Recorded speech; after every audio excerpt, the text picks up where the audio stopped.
வணக்கம், நான் உங்கள் அம்மா சமையல் மீனாட்சி. இன்றைக்கி பாருங்கள், நம்ம பச்சை பட்டாணி வச்சு ஒரு வடை பண்ணலாம். எப்படி பண்ணுறதுன்னு பார்க்கலாம்.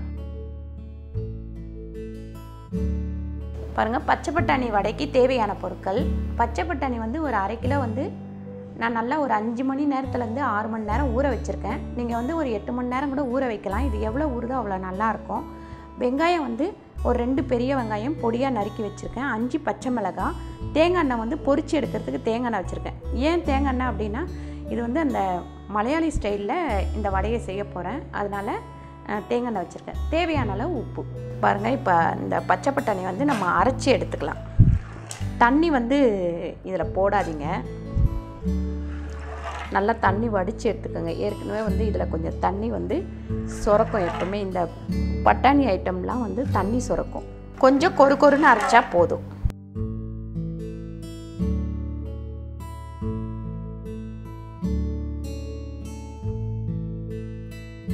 பாருங்கள், இப்போ அரைச்சி எடுத்துகிட்டு வந்துடலாம். பாருங்கள், இப்போ அரைச்சி எடுத்துகிட்டு வந்தேன். இந்த மாதிரி கொஞ்சம் கொரு கொருன்னு அரைச்சிக்கோங்க. அப்போ தான் நம்ம வடை தட்டுறதுக்கு நல்லா கரெக்டாக இருக்கும்.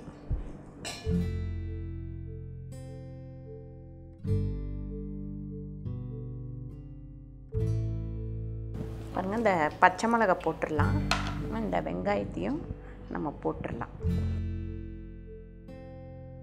1 ஸ்பூன் சால்ட்டு போட்டிருக்கேன். சாயங்கால நேரத்தில் குழந்தைங்களுக்கு இந்த மாதிரி வடையெல்லாம் நீங்கள் செஞ்சு கொடுக்கலாம்.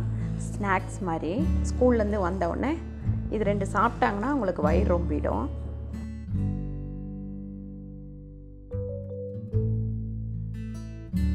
இப்போ பிணைஞ்சாச்சு, நம்ம போட ஆரம்பிக்கலாம். இப்போ பாருங்கள், நம்ம தேங்காய் எண்ணெய் இதில் போட்டுடலாம். எவ்வளோ தேவையோ அவ்வளோ மட்டும் நீங்கள் போட்டுக்கோங்க. ஒரு 2 வடையாக கூட நம்ம போட்டு எடுக்கலாம். இப்போ எண்ணெய் காயட்டும். பாருங்கள், இந்த மாதிரி நல்லா உருட்டிடுங்க. இப்படி சின்னதாக அழகாக தட்டி போடுங்க. நம்ம மசால் வடை மாதிரியே தான்.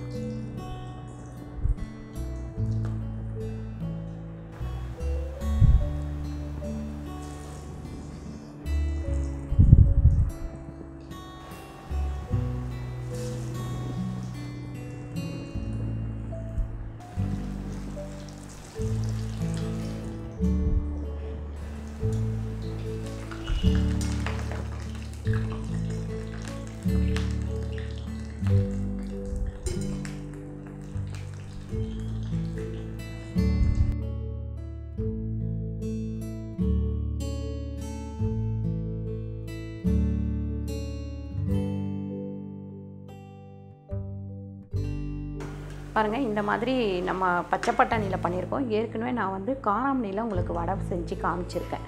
இந்த மாதிரி ஐட்டம்ஸ்லாம் கொஞ்சம் வடை அந்த மாதிரி செஞ்சு கொடுத்தீங்கன்னா குழந்தைங்களுக்கு நல்லா கொஞ்சம் ஹெல்த்தியாக இருக்கும். சாயங்கால நேரத்தில் ஸ்கூல்லேருந்து சரி அம்மாக்கள்லாம் வேலைக்கு போயிருக்காங்க அப்படின்னா கொஞ்சம் வேலை செய்கிறவங்க கிட்ட கூட இந்த மாதிரி நீங்கள் சொல்லி செஞ்சு கொடுங்க. இல்லைனா சாட்டர்டே சண்டே கூட நீங்கள் இந்த மாதிரி செஞ்சு கொடுக்கலாம். பாருங்கள், நான் காராமணி வடை போட்டு ரொம்ப நாள் ஆயிடுச்சு. அது நிறைய பேர் பார்த்துருக்க மாட்டீங்க. அதுவும் நல்லா டேஸ்ட்டாக இருக்கும். நம்ம இந்த மொறுன்னு உளுந்து வடை மாதிரியே சூப்பராக இருக்கும். கொருன்னு உளுந்து அரைச்சிட்டு பண்ணோம்னா எப்படி இருக்குமோ அந்த டேஸ்ட்டில் இருக்கும் காராமணி வடை. உள்ளே போய் பார்த்தீங்கன்னா உங்களுக்கு வீடியோவில் கண்டிப்பாக அந்த வடை எப்படி செய்கிறதுன்னு தெரியும். இப்போ இது நான் பச்சை பட்டாணியில் ஒரு வடை செஞ்சு காட்டுறேன். பாருங்கள், இந்த வடை இது என்னோடய ஸ்டைல் கிடையாது. மலையாளி ஒருத்தவங்க தான் எனக்கு சொல்லி கொடுத்தாங்க. அதை வச்சு நான் இப்போ செஞ்சிட்ருக்கேன். பாருங்கள், கொஞ்சம் நல்லா செவந்துக்கிட்டோம் வடை. கொஞ்சம் திருப்பி விட்டுக்கோங்க. ஏன்னா கொஞ்சம் நம்ம தடியாக போடுறதுட்டு 2 சைடும் நல்லா வேகணும்.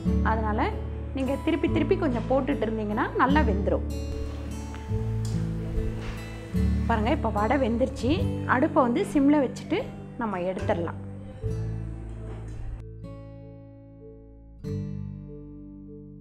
பாருங்கள், இப்போ புதுவிதமான ஒரு பச்சை பட்டாணி வடை ரெடி ஆயிடுச்சு. சூப்பராக சுவையாக இருக்கும். ஏன்னா நம்ம தேங்காய் எண்ணெயில் வேலை இதை பொரிக்கிறோம். அதனால் நல்லாயிருக்கும். நீங்களும் ட்ரை பண்ணி பாருங்கள்.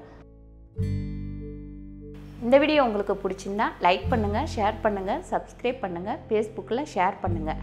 அப்படியே உங்களுக்கு பிடிச்சிருந்தா பேச்சுலர் சமையல் சேனலுக்கும் சப்ஸ்கிரைப் பண்ணுங்கள், ஷேர் பண்ணுங்கள். நன்றி, வணக்கம்.